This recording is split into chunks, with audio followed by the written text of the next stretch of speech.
this episode, I'm going to talk about mentors.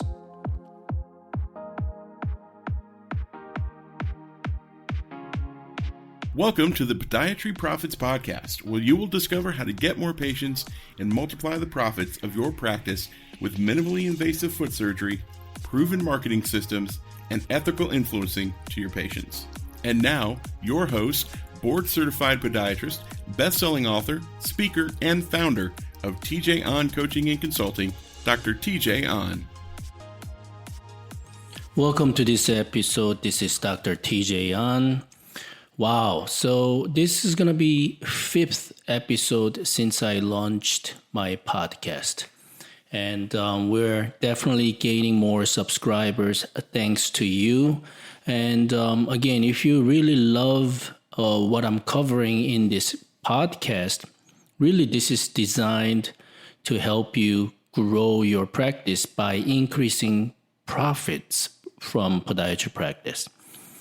Obviously, there are other important factors to run a successful podiatry practice, but let's not forget profits and cash flow. Those are critical for you to sustain and bulletproof through these tough times.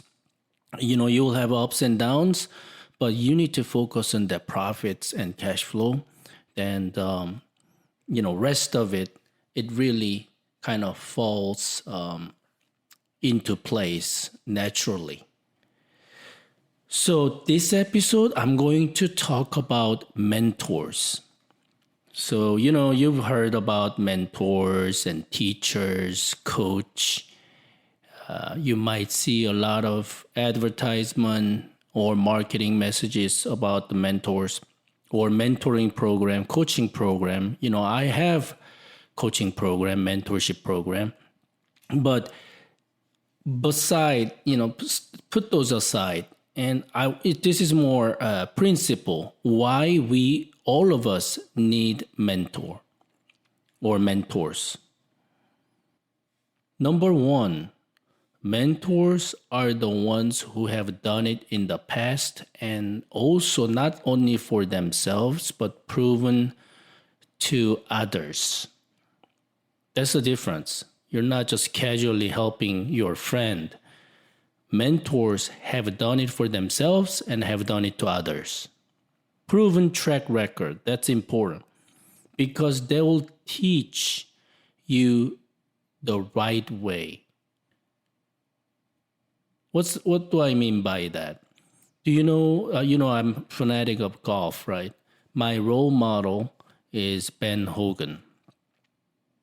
He said, practice doesn't make you perfect.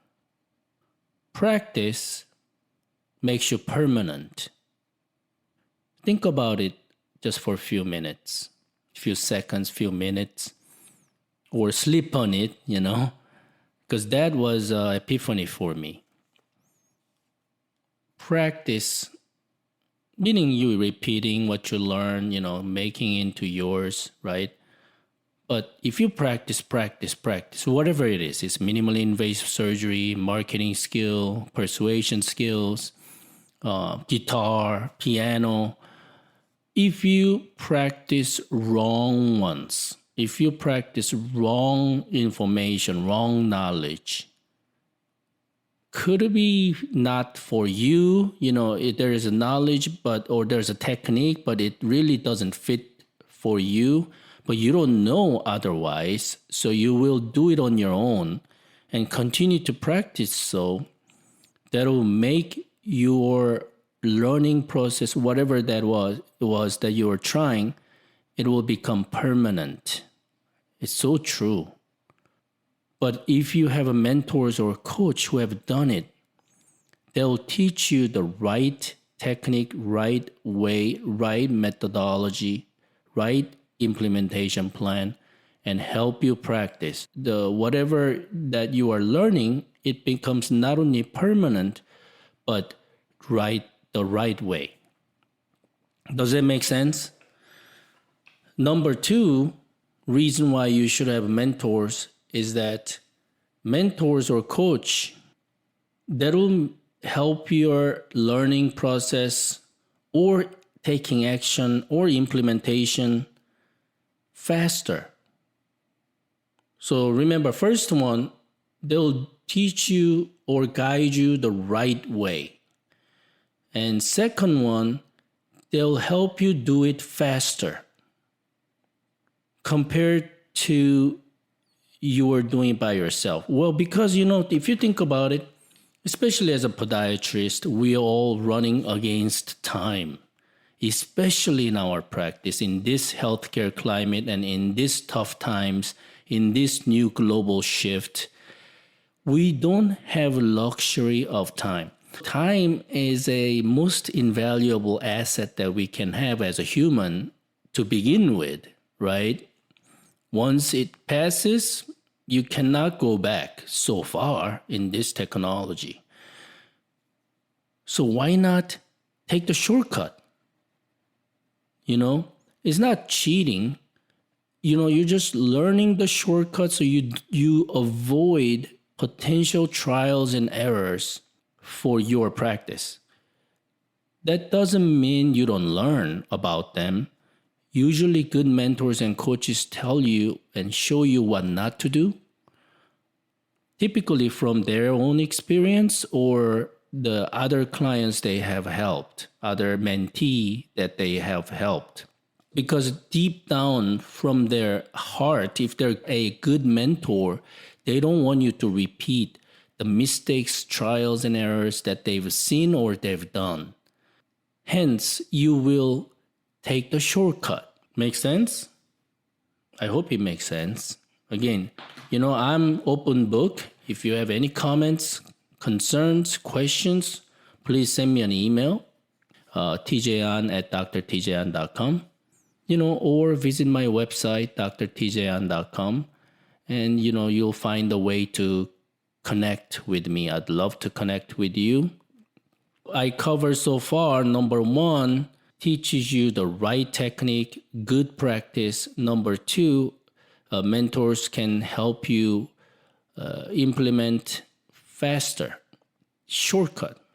Thirdly, mentors will help you and support you and make themselves accountable for you when you're down, when you're struggling.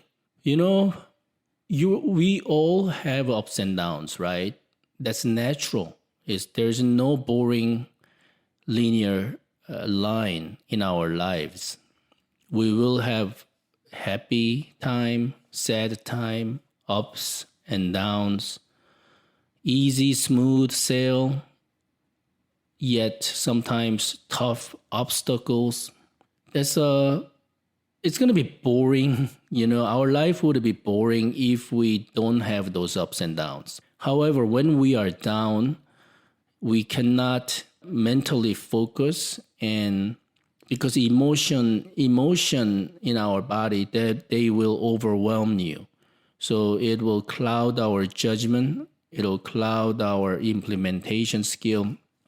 Our mindset is difficult, hazy, cloudy, because of that roller coaster of ups and downs, especially when we are down. Now, good mentor, good coach, they will see it through. They can sense it while they're coaching or conversing. They can sense something's wrong. And usually good mentors, they will be able to guide them and talk to them through and help at their best capability to get them out of that hole or downs. I just gave you 3 most important reasons why all of us need a mentor. Number 1, they'll teach you good practice. Number 2, they'll teach you, guide you fast, shortcut. Number 3, they'll provide you mental support and accountability when you are down.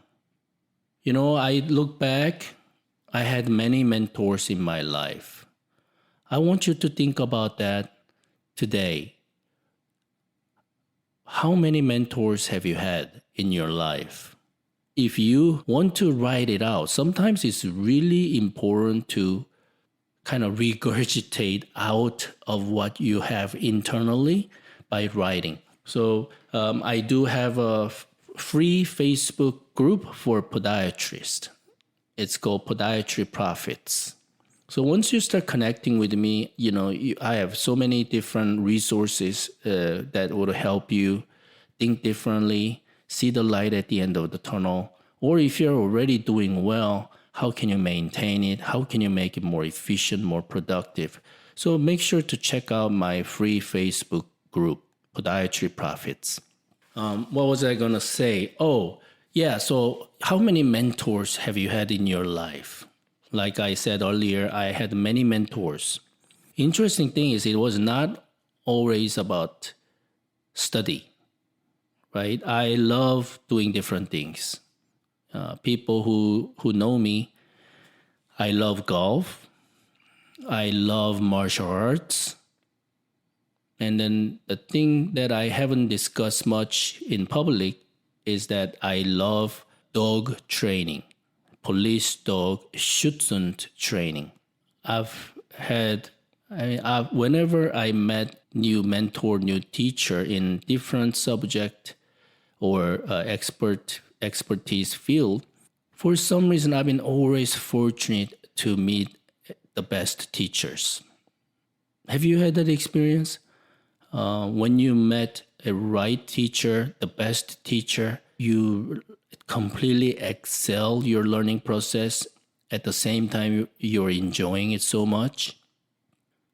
So dog training, his name is Bill Kula. Bill Kula. He's in a rural area of Illinois, a world-class working bloodline German Shepherd Schutzhund trainer, the master. I don't know if you know, when I call someone master, I take it very, very seriously with that word. I don't say master to anyone lightly.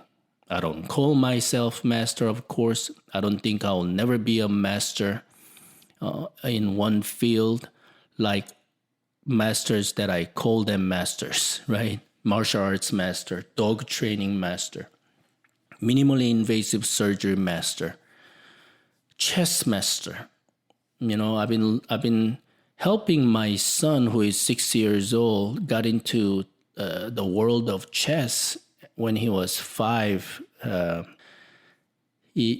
got a chance to meet a grandmaster, and again, fortunate. They happen to be in my my neighbor or my state, or it doesn't have to be my state. I met my golf teacher through internet when YouTube just came out back in 2012, 2011, 12. I met the best golf teacher for me. He's a master, like kind of Yoda from Australia. Anyway, things happen for reasons. So he come to United States, create a group class, a private class in United States. My golf skill, it's funny. It sounds like I'm bragging. I mean, I don't practice, I don't have that much time to go practice. And to be honest, I don't like practicing at the driving range. I'd rather go to a golf course and just kind of enjoy the nature, practice my mindset while enjoying the golf. That's my typical pattern. But I think the main reason, because I met a right mentor, a right coach. They talk differently, they think differently, and they teach you differently. If you haven't had the experience like that in any field that you are interested in, you're missing out. The power of having a great mentor in your life. So martial arts mentor, obviously, that influenced my life pretty much since I came to United States back in 1990 to Tennessee.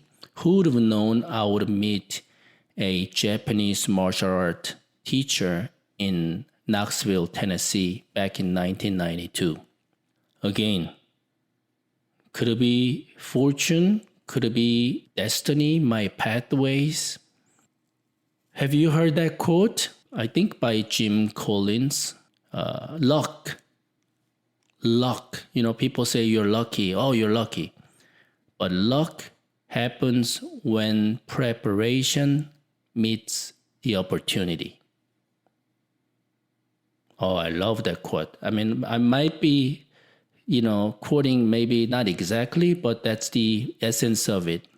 Luck happens when preparation meets opportunity, right? People who seem to be lucky, what you don't know, most of them have been preparing in the background for themselves, practice, again, have a great mentor, learn the right way, faster, better, and they have a support. And when that preparation and practice and dedication, determination, discipline meets the opportunity, that's what other people think that person is lucky. You know what? I'm going to end this episode there because I want to leave something for you to think about. Why you should have a mentor, and then what's that idea of lucky or not lucky. Sounds good? I'm so glad you are listening through the end. And, next episodes, it's going to come every week. I'm going to mix, with the interviews and my own thought process and mindset. I'm going to help you different tips of marketing and also communication skills, how you can influence others and persuade ethically so you can help many patients in your practice. At the same time, you increase your podiatry practice profits in 2020 and beyond. All right, I'll see you in the next episode. You've been listening to the Podiatry Profits Podcast with Dr. TJ Ahn. To find out more about Dr. TJ Ahn or discover how you can grow your podiatry practice, visit drtjahn.com. Or you can also get a free copy of Dr. Ahn's best-selling book, Opt Out: How to Take Back Financial Control of Your Private Clinical Practice Without the Hassle of Insurance Companies. Just go to optoutbook.com.